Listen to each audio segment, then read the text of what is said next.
कसम है हिज्र पकाकर खाने वालों की, जो मिलाप की उम्मीद की आग सेंकते हैं तो उनके जिस्मों पे नूर की बरसात बरसती है। कसम है सहने सब्र में सोने वालों की, कि जिनकी आंखों से मलाल टपकता है तो दालान की हवाएं दलाल बनकर रियाजतों के आबले फोड़ती है।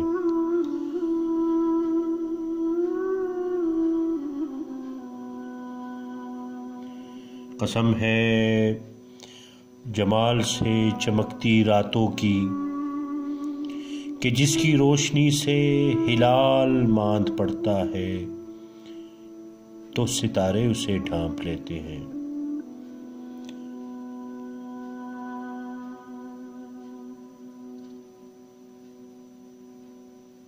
कसम है आंख से बरसते रिश्तों की,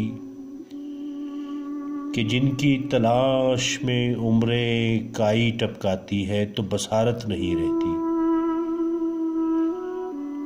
कसम है आफाक से बिछड़ते उजालों की, जो हाजात की मुनाजात पे मुस्कुराते हैं। कसम है कफारे की।